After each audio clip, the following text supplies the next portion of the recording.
당시에 이 사내들인 공회라고 하는 그 재판정은 아주 살벌하거든요. 그냥 마치 장난처럼 끌려가 가지고 거기서 이런저런 얘기하게 한 다음에 재판에서 밤은 이렇게 되면 끌어다가 돌로 쳐서 죽여버려요. 그러니까 무시한 재판이에요. 그래서 죽은 자가 스데반이 그렇게 죽은 거예요. 당시에 로마라고 하는 나라는 자국의 이익이 되는 일만 다 관할을 해요. 군사적인 문제, 세무적인 것, 치안적인 것만 자기들이 재판을 하고, 그 외에 언어나 종교나 문화나 또 관습이나 이런 거는 자치정부가 알아서 재판을 하게 하는 거예요. 그래서 그 자치정부의 수장이 누구냐면, 이스라엘은 당시에 대제사장이 그 자치정부의 수장인 거예요. 이스라엘은 나라를 이루고 있지 못하고 로마의 식민 통치를 받으니까 사실은 저쪽 북쪽에 나사렛이나 이쪽은 왕이 있어요. 헤롯이 왕이었지만 이쪽 예루살렘 지역은 왕이 없이 대제사장이 왕 노릇을 하는 거예요.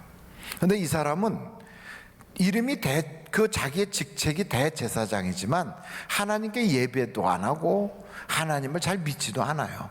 완전히 세속적인 정치꾼이에요.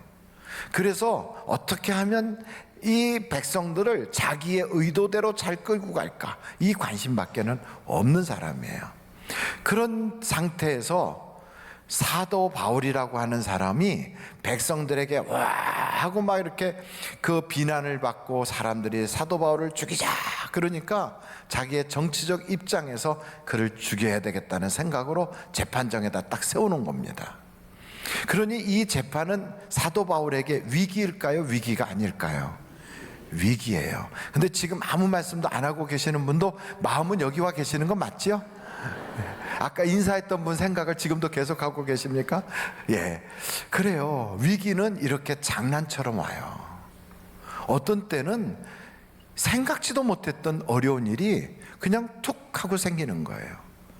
그래서 그 위기를 맞이할 때 미리 준비하고 있다가 하면 그걸 잘 지나치고 혹은 그걸 피해가고 그걸 이길 수 있는데, 예상하지 못한 가운데 갑자기 위기가 탁 오니까 얼떨결에 하다 보니까 더 인생이 꼬이고 문제가 심각해질 때가 있다고요.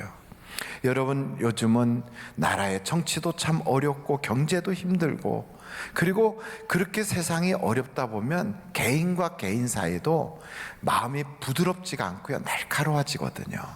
그래서 조금 뭐라 그래도 자기 그 일을 지키려고 자기의 권위와 자기의 자존심과 자기의 삶의 어떤 이익을 지키려고 예민해져 있거든요. 그래서 사람들이 웃어도 그게 웃는 게 아닐 때가 많아요. 그리고 자칫하면 그냥 쉽게 공격을 당할 수도 있어요. 그러니까 얼떨결에 공격을 당하고 문제가 생기고 이런 일이 발생을 하게 된단 말이에요. 혹시 여러분도 그런 일이 생겼다면 오늘 이 사도 바울을 도우셨던 하나님의 도우심을 통하여 싹 해결되기를 간절히 바랍니다.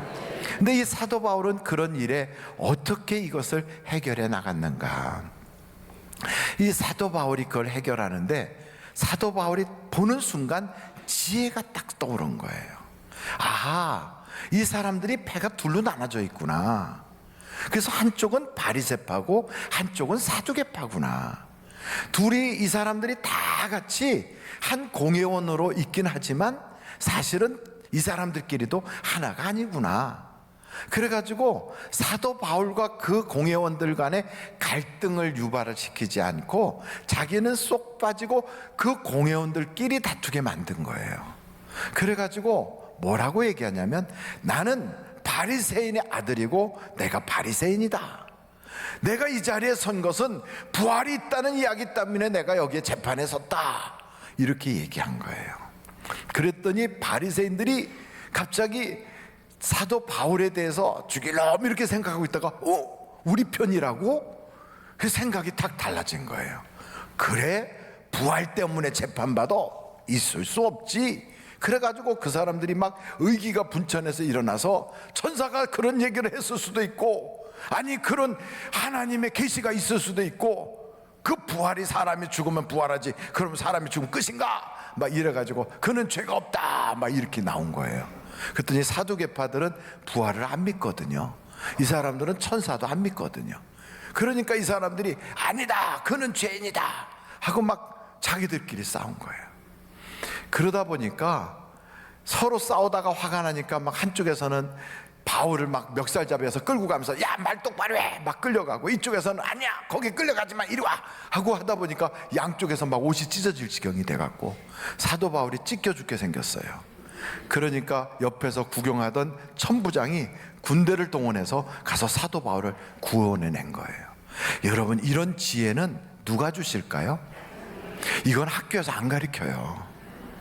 지혜는 하나님이 주시는 거예요. 그래서 우리가 인생을 살아가면서요, 지혜가 있으면, 우리가 명철이 있고 하나님이 총기를 주시면요, 배운 것이 부족해도 이 세상의 웬만한 일들을 다 헤쳐나갈 수 있어요.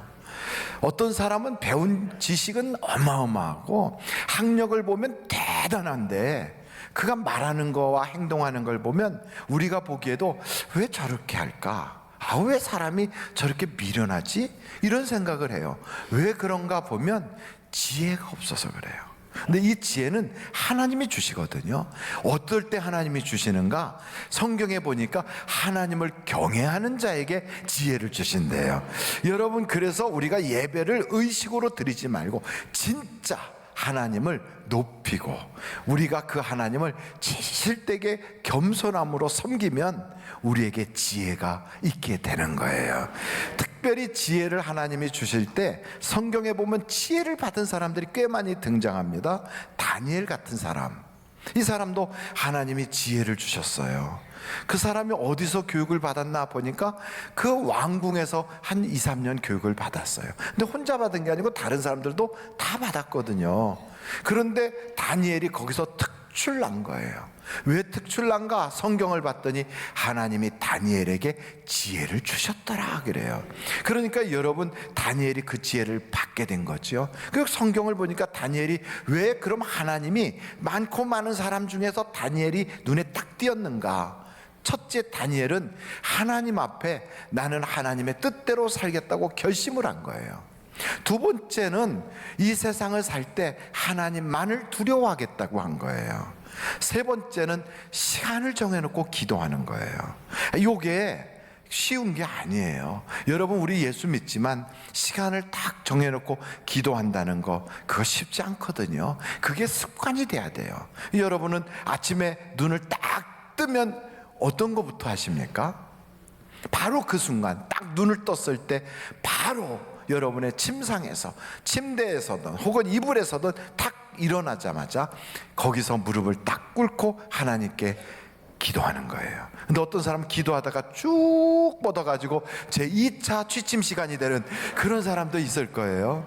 그래서 그런 일이 없기 위해서 어떻게 하는 게 가장 좋으냐면, 일단 딱 일어나자마자 나가서 세수부터 먼저 하는 거예요. 그리고 오늘도 하나님이 나에게 복을 주시길 바랍니다. 하나님, 내가 만날 만한 사람 만나게 하시고 지혜롭게 행하게 하시고 저녁에 잠들 때 오늘도 복된 날이었구나 생각하는 축복의 선물된 하루가 되게 해주세요. 이렇게 말하면서 기도할 때 눈을 감고 기도하는 게 아니라 눈을 뜨고 기도하는 거예요. 여러분, 우리가 성화를 봐도 예수님이 기도하실 때 보면 눈을 뜨고 있어요, 눈을 감고 있어요? 잘 안 보셨어요? 성화? 하늘을 우러러 기도해요. 우리 주님이 기도하실 때 보면 눈을 뜨고 하늘을 우러러 기도할 때가 참 많아요. 근데 왜 우리는 눈을 감느냐? 눈을 뜨고 하면 앞에 빚쟁이가 왔다 갔다 하고 내가 별로 안 좋았던 그 옆에 내가 거기 보이고 이래서 잡념이 드니까 차라리 눈을 감아버리자 이러고 눈을 감는 거지. 집에서 그런 게 없을 때는 눈을 뜨는 거예요. 산기도 갔을 때도 눈을 뜨고 기도해요. 그래서 우리가 눈을 뜨고 기도하는 건 하나님을 우러러 보면서 하나님, 오늘 하루도 주 안에서 복되게 하소서, 이렇게 기도를 하는 거예요. 여러분, 정해놓고 기도하면 그 사람을 하나님이 얼마나 사랑하겠어요. 요셉 같은 경우도 똑같아요. 요셉은 정말 인생의 상처가 엄청 많은 사람이에요. 자기를 괴롭힌 사람이 남이 아니라 형제들이었어요. 그 형제들이 누구냐면 다 하나님 믿는 사람들이에요. 여러분, 교회 다니다 보면 사기치는 사람도 하나님 믿는 사람이 사기치고, 나를 괴롭히는 사람도 하나님 믿는 사람이 괴롭히고, 나로 하여금 실족하게 하는 사람도 하나님 믿는 사람이 그래요. 왜 그러냐면 교회 오래 다니다 보면 내 주변이 다 믿는 사람이거든. 그 믿는 사람들이 괴롭힐 때가 있어요. 바로 그때 요셉을 생각하세요. 아, 요셉은 형제들이 그랬구나. 그런 고통을 겪었으면 하나님이 살아계시면 그럴 수 있어, 이렇게 말할 텐데 안 그랬어요. 아, 이거 내가 다시는 예수 믿는 것들하고 내가 상종을 하나 봐라, 이러지 않았어요. 그럴 수 있는 거야. 그렇게 생각하고, 사람은 약하니까 얼마든지 마귀의 도구가 되기도 하고 욕심에 끌려서 저럴 수도 있어. 그러면서 하나님, 내게 이런 걸 다 보게 하신 것은 나로 하여금 이렇게 살지 말라고 하나님이 저를 깨우친 줄로 믿습니다. 그러면서 하나님, 나는 하나님이 날 붙잡아주는 사람 되길 원합니다. 그리고 하나님에게 의지하면요, 하나님이 인생을 살아갈 능력과 지혜를 주시는 거예요. 그러니까 그가 그냥 종으로 팔려가도 거기서 사랑받고, 모함을 받아서 감옥에 가도, 여러분, 감옥에 가도 죄수들은 제목이 딱 있거든요. 경제사범. 그럼 옆에서 볼 때 애가 사업하다 잘 안 돼서 들어왔구나, 이렇게 생각해요. 교통사범. 그러면 운전하다가 뭐 어떻게 잘못해서 무슨 일이 있었어? 술 먹고 운전했어? 이러면 그게 아니고 건널목에서 에이그 그거 걸렸구만, 이러고 불쌍하게 여겨요. 근데 거기 제목 봤더니 부녀자 성희롱하다 걸려 들어왔어. 이러면 그건 가만 안 두는 거지. 뭐 이건 인간이야, 네가 사람이야? 그래서 그 감옥에 가도 거기서 짓밟혀요. 무시당해. 그런데 여러분, 요셉의 제목이 뭘까요? 부녀자 희롱 미수죄. 이거는 치명적이지요. 그런데 여러분, 그런 제목으로 들어간 그가 억울하게 그런 누명을 쓴 거거든요. 그런데 하나님이 그에게 지혜를 주시고 사람들에게 사랑받게 하시고 인정받게 하시니까 거기서 다 자유롭게 모든 사람을 상대하게 하고, 또 그 사람들을 섬기게 하다가 거기서 만난 사람, 바로 떡 맡은 관원장, 술 맡은 관원장을 통하여 나중에 바로에게까지 그렇게 추천서가 올라가게 하고, 그 일을 통하여 그가 인생이 확 달라지는 놀라운 은혜를 경험하게 되는 거예요. 여러분, 지혜는 하나님이 주십니다. 어떤 사람에게? 겸손한 사람에게. 그리고 무슨 일을 하든지 하나님을 의식하고 하나님을 두려워하는 자, 하나님께 기도하는 자에게. 여러분, 저도 여러분들이 다 그런 하나님이 주시는 지혜의 소유자가 되시기를 간절히 바랍니다. 근데 오늘 이 말씀을 쫙 보면서 느끼는 것은, 하나님이 이렇게 지혜를 주시는 것뿐 아니라 그 순간에 거기에 있는 천부장이 도와주고, 그 순간에 또 나중에 보면 이 사람들이요, 마음에 결심을 해요. 야, 오늘 내가 쟤를 죽이려고 했는데 못 죽였어. 내일을 끌어와. 그러면 우리가 걔가 이렇게 들어올 때 사도 바울이 골목을 딱 돌아서는 순간 우리들이 자객을 보내서 찔러 죽여버릴 거야. 그를 죽이기까지는 우리 밥도 먹지 말고 기다리자.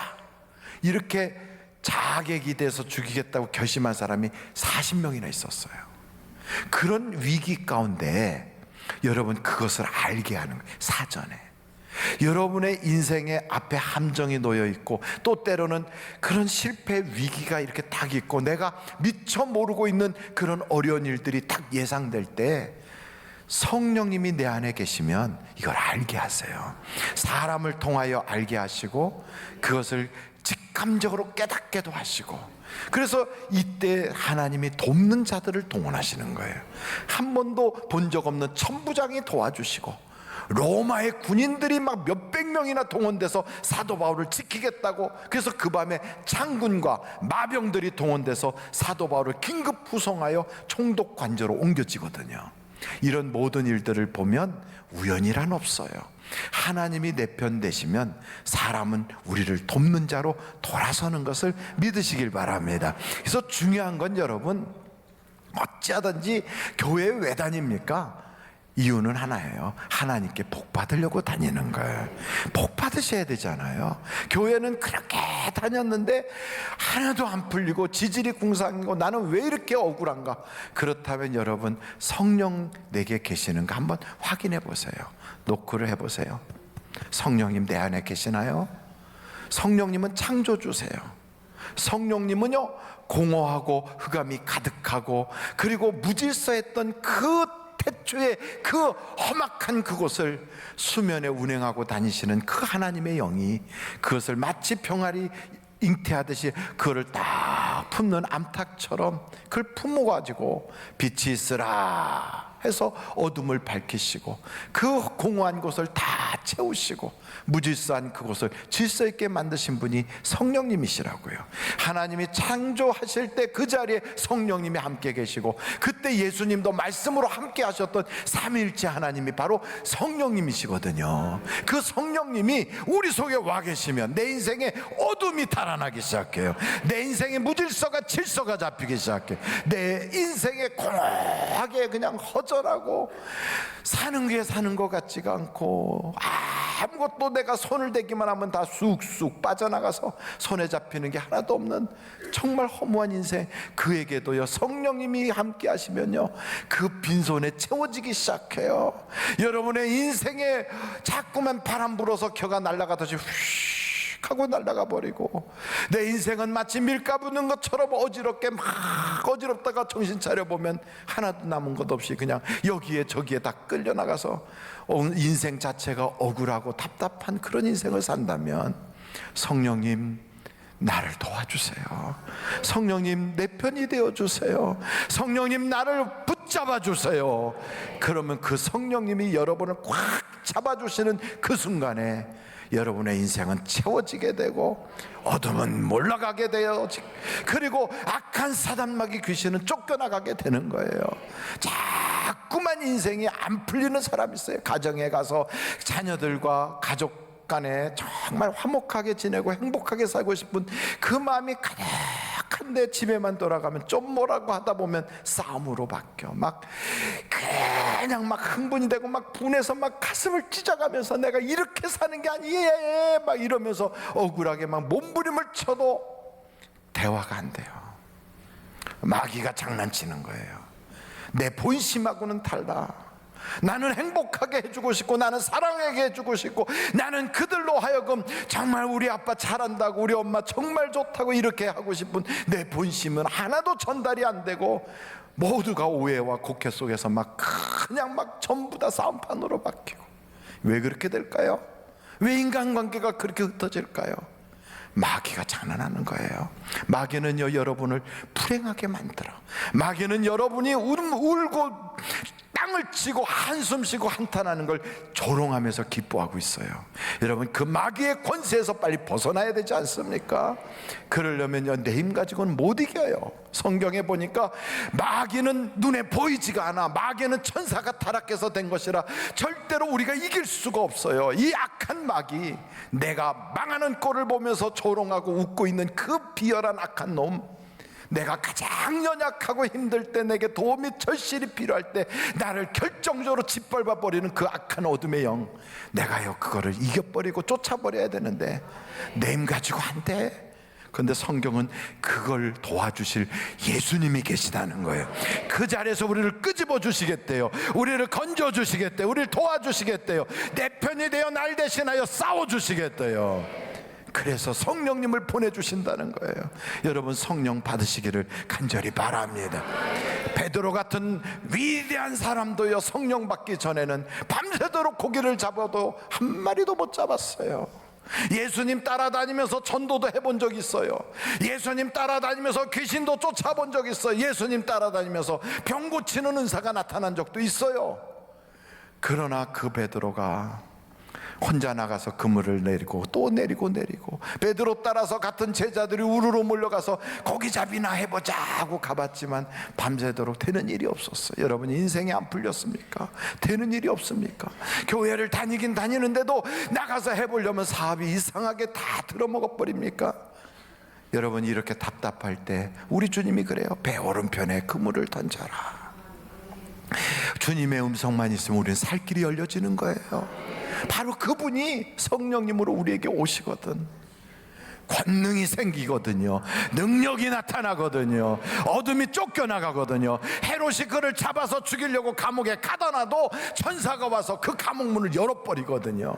내 인생에 망하게 하려고 온갖 주변 사람들이 나를 막 코너에다 몰아치고 내 인생에 안 풀리도록 마귀가 나를 코너에다 몰아쳐도 하나님이 내 편 되시면 두려울 게 없어. 그 주님이 성령님으로 오시는 거예요. 목사님, 나도 그 성령님 받고 싶어. 나도 그 성령님이 함께 해줬으면 좋겠어요. 이런 분이 오늘 이 자리에 계시다면 성경에 보니까 구하는 자에게 성령님을 주신다는 거예요. 구하라 그리하면 주실 것이고, 찾아라 그러면 얻을 것이고. 내 인생 끝났는데 뭐 이제 와서 무슨 도움이 되겠어, 나는 그냥 죽었으면 좋겠어, 이렇게 말하는 그 사람도 포기하지 말고 문을 두드려라. 빚이 몇십억 있어도 괜찮아. 그렇게 빚을 질 수 있는 것도 능력이거든요. 여러분, 아무한테나 빚을 줍니까? 대한민국의 최고 빚쟁이는 삼성가가 최고 빚쟁이일 텐데. 그러니까 그런 거 걱정하지 말고, 죽으면 빚 안 따라와, 걱정하지 마. 그러면서요, 하나님이 다 해결해 주실 거 믿습니다. 그리고요, 주님 앞에 문을 두드리는 거예요. 문 두드리라고 했지요. 두드리는 거예요. 어떤 분이 저한테 그러시더라고요. 하늘비전교회는 교회가 항상 24시간 문이 열려 있어서 제가요 여기 와서 기도했거든요. 하나님이 제 기도에 응답 주셨어요. 그러면서 그분은 어느 학교의 부총장이라고 그러시더라고요. 그분이 기도 응답을 받았대요. 학교 땅 때문에 건달 깡패들이나 그 조직패들이 와서 얼마나 괴롭혔는지 모른대요. 그런데 그게 법적인 문제가 싹 해결됐대요. 여러분, 하나님께 간구하면 하나님은 역사해 주시는 하나님이세요. 그 하나님이 살아계시거든요. 그러면서 성경에 보니까 떡을 달라는 자식에게 돌멩이 줄 자가 누가 있느냐, 생선 달라는 그 아들에게 어떤 아버지가 뱀을 갖다 주겠느냐, 구하는 자에게 좋은 것 주지 않겠느냐. 그러면서 그 좋은 게 누구라고요? 성령님이에요. 성령을 주시지 않겠느냐. 여러분, 성령님이 오시면 우리의 인생에 내가 하지 못하던 일들이 이루어지기 시작해요. 그 주님이 오시면 나에게요 딱 느끼게 해요. 가지 말아야지. 딱 막혀요. 아, 저기로 가면 하나님이 도와주시겠구나. 역사가 나타나요. 이런 일들은 우리 교회 안에 간증이 끊임없어. 여러분, 이런 간증에 여러분도 동참하셔서 하나님이 살아계시다고 말할 수 있는 축복의 통로, 예수님의 증인들이 다 되시기를 예수님의 이름으로 축원합니다.